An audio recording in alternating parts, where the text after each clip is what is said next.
నమస్తే, నేను విజయారెడ్డి. ఈ వీడియో నేను చేసే ముందు మేము ప్లే చేస్తున్న వీడియోస్ని చూడండి.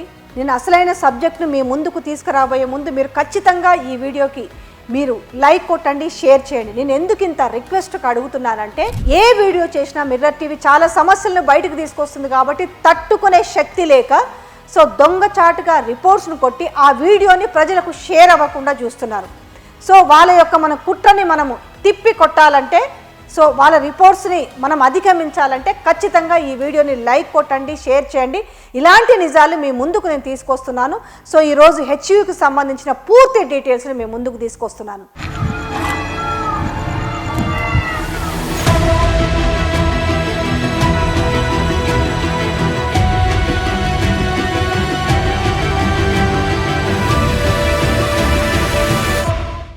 హైదరాబాద్ సెంట్రల్ యూనివర్సిటీని కాపాడుకునేందుకు విద్యార్థులు చేస్తున్న పోరాటాన్ని రాష్ట్ర ప్రభుత్వం అణిచివేస్తుంది.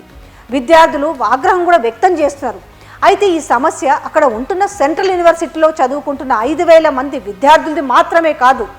ఎందుకంటే వాళ్ళు ఇతర రాష్ట్రాల నుంచి వచ్చి ఇక్కడ చదువుకుంటున్నారు. వాళ్ళ చదువు అవగానే ఎక్కడి వాళ్ళు అక్కడికి వెళ్ళిపోతారు. అందుకే ఈ సమస్య వారిది మాత్రమే కాదు, ఇది హైదరాబాద్ ప్రజల సమస్య.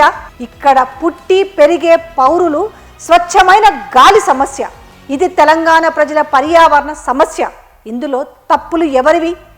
ఇటు ప్రజలకు అటు ప్రభుత్వానికి కూడా అర్థం కావాలి. మన హైదరాబాద్లో స్వచ్ఛమైన గాలినిచ్చే ఏరియాలు ఎన్నున్నాయంటే అందులో ముఖ్యంగా చెప్పుకునేవి 2. వాటిలో ఒకటి 390 ఎకరాల్లో ఉండే కేబీఆర్ పార్క్, రెండోది ప్రస్తుతం 1880 ఎకరాల్లో ఉన్న సెంట్రల్ యూనివర్సిటీ. ఇదిగో ఇక్కడ చూస్తున్నారు కదా, ఇక సెంట్రల్ యూనివర్సిటీకి సంబంధించిన భూములేంది, లోపల వీడియో ఏంది, ఆ పచ్చదనం ఏంది, ఒక్కసారి నేను వీడియో డిస్ప్లే చేస్తాను, దాన్ని కూడా ఒక్కసారి చూడండి. ఇక హైదరాబాద్ సెంట్రల్ యూనివర్సిటీ ఎక్కడ? సెంట్రల్లో ఉంది. అదే ఇప్పుడు పెద్ద సమస్య అయిపోయింది. వాళ్ళకు పెద్ద అడవిలాగా అనిపిస్తుంది. చూస్తున్నారు కదా, ఇది సిటీలో ఉన్న ఫారెస్ట్. ఈ అడవిలో జింకలు, నెమళ్ళు, వందల రకాల పక్షులు, అరుదైన తాబేలు కూడా ఇక్కడ ఉన్నాయి. హైదరాబాద్లో ఉన్న అతి పెద్ద స్వచ్ఛమైన గాలిని అందించే జాగా కూడా ఇప్పుడు ప్రమాదంలో పడింది. ఈ యూనివర్సిటీకి చెందిన 400 ఎకరాల భూములను రాష్ట్ర ప్రభుత్వం ఐటీ కంపెనీలుగా ఏర్పాటు చేసేందుకోసం లేఅవుట్లుగా మార్చి అమ్మాలని చెప్పి ఓ ప్రమాదకరమైన నిర్ణయం తీసుకుంది. ప్రభుత్వానికి ఆదాయం కావాలంటే ఈ సిటీకి ఊపిరి లాంటి హెచ్యూ భూములే కావాలనా అని విద్యార్థులు గోల చేస్తున్నారు, ఆందోళన చేస్తున్నారు 2 నెలల నుంచి. అంతేకాదు #సేవ్ కంచె గచ్చిబౌలి అనే క్యాంపెయిన్ని స్టార్ట్ చేసిరు. ఇందులో ఇతర పార్టీల ప్రమేయం ఏమాత్రము లేదు. ఇది విద్యార్థులు, ప్రజలు చేస్తున్న పోరాటం. కానీ సీఎం రేవంత్ రెడ్డి అసెంబ్లీలో మాట్లాడుతున్న మాటల్ని మనం పదే పదే వినిపించడం. అయినా మీకు చెప్తున్నా, సుప్రీంకోర్టులో కూడా కేసు గెలిచి ఆ భూమిని వెనక్కి తీసుకొని అభివృద్ధిలో భాగంగా అక్కడ ఐటీ కంపెనీ, ఇతర కంపెనీలు రావడానికి లేఅవుట్ చేద్దామంటే ఈరోజు అదేదో రిజర్వ్డ్ ఫారెస్ట్ అయినట్లు, అక్కడ అత్యంత అద్భుతమైన జీవరాశులు ఉన్నట్లు అన్నట్టుగా ఆయన కథలు చెప్పిండు. ఏమీ లేవు అని చెప్పి. జింకలు లేవు, పులులు లేవు, సింహాలు లేవు. కేవలం కొంటి గుంటనక్కలు చేరి ఇలా మాత్రం వ్యవహరిస్తున్నారు. వాళ్ళ గుణపాఠం చెప్పాలని మాత్రం రేవంత్ రెడ్డి అన్నాడు.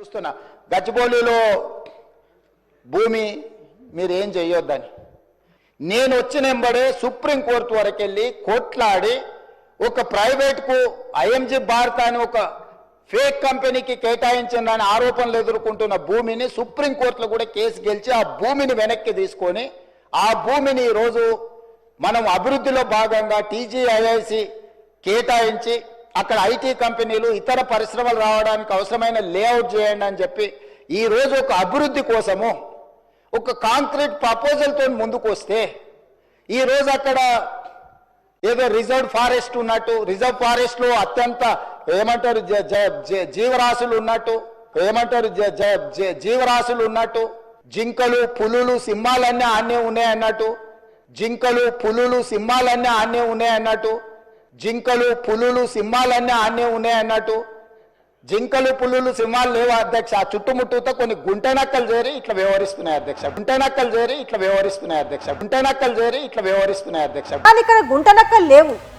అందుకే కాంగ్రెస్ పార్టీకి చెందిన ఎన్హెచ్యుఐ విభాగం రేవంత్ రెడ్డికి ఒక విధంగా మొట్టికాయలు వేసింది. ఆయన కామెంట్స్ను తీవ్రంగా ఖండిస్తూ ఒక ప్రకటనను విడుదల చేసింది.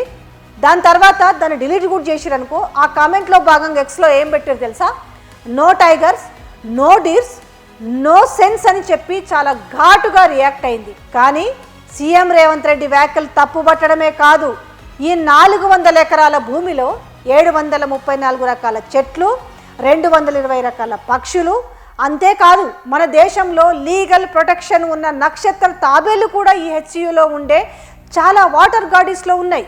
ఇక్కడ మనకు అనేక వాటర్ గాడీస్ కనిపిస్తాయి. అయితే మీరు అనుకోవచ్చు, అసలు యూనివర్సిటీకి ఇంత భూమి అవసరమా అని. మీరు గనక ఎవరైనా ఇలా ఆలోచిస్తున్నారంటే మీకు సరి అయిన అవగాహన లేదనే అర్థం. ఆక్స్ఫర్డ్ యూనివర్సిటీకి ఇది 5000 ఎకరాల్లో ఉంది. ఇలా మన దేశంలో ఉన్న చాలా యూనివర్సిటీలకు మినిమం 1000 ఎకరాల నుంచి మొదలవుతాయి జాగలు. ఎందుకంటే ఎక్కడెక్కడి నుంచో వచ్చి ఇక్కడ వేల సంఖ్యలో విద్యార్థులు చదువుకుంటుంటారు. మరి హెచ్సియుకి ఇంత భూమి ఎలా వచ్చిందని మీరు అనుకోవచ్చు. ఎస్, ఆ విషయం కూడా మీకు చెప్తా. 1975లో కాంగ్రెస్ నాయకురాలు ఇందిరాగాంధీ ఈ యూనివర్సిటీ కోసం 2324 ఎకరాల భూమిని ఇచ్చింది. అయితే ఈ 50 ఏళ్లలో చాలామంది సీఎంలు మారారు. వీళ్ళలో కొంతమంది అనేక అవసరాల కోసం 810 ఎకరాల భూమిని ఇప్పటికే తీసుకున్నారు. ప్రస్తుతం ఎంత మిగిలింది అంటే 1500 ఎకరాలు ఉంది. హెచ్సియు దగ్గర ఉన్నది ఆ భూమి మాత్రమే. అందులో 400 ఎకరాలు అమ్మేస్తే ఇక మిగిలేది ఎంత? 1100 ఎకరాలు. అయితే ఈ 400 ఎకరాలు తీసుకునే అధికారం ప్రభుత్వానికి ఉందా అనే క్వశ్చన్ కూడా ఉంది కదా. ఒకసారి దాని గురించి కూడా మాట్లాడదాం. 1919 నుంచి అంటే నిజాం టైం నుంచి హైదరాబాద్ స్టేట్ అమల్లో ఉన్న ముల్కీ రూల్స్ రద్దు చేయబడ్డాయి. ఇది ఎవరు చేసిరనంటే ఆనాడున్న ఇందిరాగాంధీ గవర్నమెంటే వాటిని రద్దు చేసింది. హైదరాబాద్ స్టేట్లో విద్య, ఉపాధి అవకాశాలు హైదరాబాద్ వాళ్ళకు మాత్రమే ఉండాలి ఈ ముల్కీ రూల్స్ అని చెప్తున్నాయి. ఇక్కడ ముల్కీ అంటే ఏంది అసలు? ఇంతకీ స్థానికుడు అని అర్థం. అయితే ఈ హైదరాబాద్ సిటీ ఉమ్మడి ఆంధ్రప్రదేశ్ రాష్ట్రం ఏర్పడిన తర్వాత ఈ ముల్కీ రూల్స్ కారణంగా కోస్తాంధ్ర, రాయలసీమ ప్రాంతాల వారికి తీవ్ర నష్టం ఏర్పడుతుంది. అందుకే ఇందిరాగాంధీ 1967లో ముల్కీ రూల్స్ రద్దు చేసింది. అయితే మరి తెలంగాణలో ఉన్న ప్రజల ఉపాధికి తీవ్ర నష్టం చేస్తుంది కాబట్టి పెద్ద ఎత్తున తిరుగుబాటు కూడా స్టార్ట్ అయింది. అలా మొదలైన తిరుగుబాటే 1969 నాటికి తెలంగాణ ఉద్యమానికి దారి తీసింది. ఈ ముల్కీ రూల్స్కు సంబంధించి 1971లో సుప్రీంకోర్టు తీర్పిచ్చింది. దీంతో తెలంగాణ ప్రజలు సంబరాలు చేసుకుంటుంటే ఆంధ్ర ప్రజలు మాత్రం ఆందోళన చేపట్టారు. అదే జై ఆంధ్ర ఉద్యమం. దీంతో ఇరకాటంలో పడ్డ కాంగ్రెస్ ముల్కీ రూల్స్లో ఉన్న స్థానిక రూల్ను సవరించారు. అందులోనే 6 పాయింట్స్తో ఫార్ములాను తీసుకొచ్చారు. దీని ప్రకారం ఉమ్మడి ఆంధ్రప్రదేశ్ను 6 జోన్లుగా చేశారు. 4 ఏళ్ళు ఎక్కడ ఉంటే అక్కడే స్థానికత వచ్చేలాగా నిర్ణయాలు తీసుకున్నారు.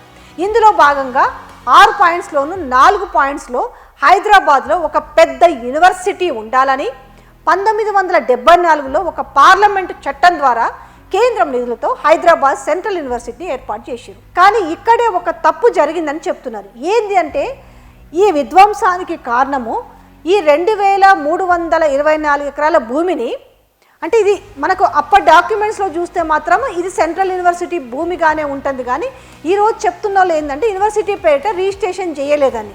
అలా చేసి ఉంటే ఇవాళ కాంగ్రెస్ 1 సెంటు భూమి కూడా ముట్టుకునేది కాదు. ఈ భూమి తెలంగాణ రాష్ట్ర ప్రభుత్వ భూమిగానే అప్పటి నుంచి రికార్డులో ఉంది అని చెప్తారు. అదే 400 ఎకరాల భూమిని కోల్పోవడానికి కారణం. అయితే రిజిస్ట్రేషన్ అంత ఇంపార్టెంట్ అని అప్పటి అధికారులు మరి భావించలేదు కూడా కావచ్చు. ఎందుకంటే విద్యార్థుల భవిష్యత్తు కోసం కేటాయించిన భూమిని కూడా లాక్కునే ప్రభుత్వాలు వస్తాయని నిజంగా వాళ్ళకి తెలిసి ఉండదు. కాబట్టి కానీ అప్పట్లో యూనివర్సిటీ కాపాడుకోవడానికి అప్పటి విజనరీ వీసీ దీని చుట్టూ అప్పట్లోనే 2.5 కోట్లు ఖర్చు పెట్టి కాంపౌండ్ వాళ్ళు కట్టించిండు. అలాగే ఉంటే మాత్రం ఇప్పటికే ఆక్రమణలో చాలా భూమిని కోల్పోవాల్సి వచ్చేది. ఆయన కట్టించి ఒక మంచి పని చేశారు. అయితే ఒక రూల్ ఉంది. ఏంటి ఆ రూల్ చెప్పనా? ఈ భూములని కేవలం అకాడమిక్ కోసమే మాత్రమే వాడాలని, అలా వాడుకోకపోతే దాన్ని మళ్ళీ వెనక్కి తీసుకోవచ్చని కూడా ఉంది. అయితే ఇప్పుడు తెలంగాణ ప్రభుత్వం తీసుకుంటున్న ఈ భూమి అకాడమిక్ కోసం కాదు కదా. దేనికోసం తీసుకుంటున్నారు? కమర్షియల్ లేఅవుట్ కోసం. ఈ విషయాన్ని సీఎం రేవంత్ రెడ్డి అసెంబ్లీలోనే ధైర్యంగా చెప్పిండు. ఇక్కడ మరో అంశం ఏంటంటే కాంగ్రెస్ ఏమంటుంది? మేము కోర్టులో గెలిచి తీసుకున్నామని అంటుంది. అసలు ఈ కోర్టు గోల్ ఏంటి? అసలు ఆ విషయాన్ని కూడా వద్దాం. 2003లో ఉమ్మడి రాష్ట్రంలో చంద్రబాబు నాయుడు సీఎంగా ఉన్నప్పుడు 400 ఎకరాల భూమిని ఐఎంజీ భారత్ అని స్పోర్ట్స్ అకాడమీకి కేటాయించారు. 2004లో బాబు ఓడిపోవడం, కాంగ్రెస్ రావడం జరిగింది. చంద్రబాబు చేసిన ఈ భూ కేటాయింపునకు రద్దు చేసిండ్రు అప్పట్లో ఉన్న వైఎస్ఆర్ హయాంలో. ఈ ఐఎంజీ భారత్ కోర్టుకు వెళ్ళింది. ఆ కేసు 18 ఏళ్ల పాటు కోర్టులోనే నడిచింది. ఈ 18 ఏళ్ల తర్వాత 400 ఎకరాల భూమి ఐఎంజీ భారత్కు చెందదు, తెలంగాణకు చెందుతుందని హైకోర్టు తీర్పిచ్చింది. దీంతో ప్రభుత్వం ఆ భూమి కోర్టు మాకు ఇచ్చేసింది, అమ్మేసుకుంటామని అంటుంది. అది ప్రభుత్వ భూమినే, అలా అని అమ్మేసుకుంటారా? హైదరాబాదు పర్యావరణ రక్షణకు ఈ హెచ్యు ఎంత ఇంపార్టెంట్ అనేది ఎవరో వచ్చి పాఠాలు చెప్తే కానీ అర్థం కాదా? కాంగ్రెస్ ప్రభుత్వంలో కీ రోల్ పోషిస్తున్న మల్లుబట్టి విక్రమార్క, శ్రీధర్ బాబులు ఈ సెంట్రల్ యూనివర్సిటీ విద్యార్థులే కదా మరొకప్పుడు. వీళ్ళకెందుకు ఇప్పుడు వీళ్ళెందుకు అసలు ఇప్పుడు మాట్లాడతలేరు అనుకోవాలి? అందులో చదివినోలే కదా. ఇప్పుడు 400 ఎకరాలతో మొదలై హెచ్యు ఆనవాళ్లే లేకుండా చేసే పరిస్థితి వస్తే హైదరాబాద్ పరిస్థితి ఏంటి? ఇక్కడ బతుకుతున్న కొన్ని లక్షల మంది పరిస్థితి ఏంది? ఒక్కసారి ఆలోచించండి. ఈ వీడియోని అందరికీ షేర్ చేయండి. సేవ్ హెచ్యు అనే మీరు కూడా ఒక నినాదాన్ని తీసుకోండి. ఈ బాధ్యత కేవలం ఈరోజు సెంట్రల్ యూనివర్సిటీలో చదువుకుంటున్న విద్యార్థులది మాత్రమే కాదు, తెలంగాణ ప్రజల అందరి మీద కూడా ఉంది. దాన్ని తిప్పి కొట్టాల్సినంత అవసరం ఉంది. అలాగే హైడ్రా కూడా ఈరోజు బాధ్యత ఉంది. హైడ్రా రంగనాథ్ కూడా దీని మీద ఖచ్చితంగా ఆయన రియాక్ట్ అవ్వాలి కదా. ఈరోజు చెరువులు, నాలాలు అన్నీ కాపాడాలంటున్న నేపథ్యంలో లోపల ఉన్న వన్యప్రాణులు ఉన్నాయి, చెరువులు ఉన్నాయి, ఇవన్నీ కాపాడుకోవాల్సిన బాధ్యత, పార్కులు కానీ పర్యావరణాన్ని కాపాడుకోవాల్సిన బాధ్యత ఉందని చెప్పిన నేపథ్యంలో ఈ 400 ఎకరాల భూములను ఈరోజు కాంక్రీట్ జంగిల్ లాగా మార్చకుండా కాపాడుకోవాల్సిన బాధ్యత ప్రతి ఒక్కరి పైన ఉంది. సేవ్ హెచ్యు.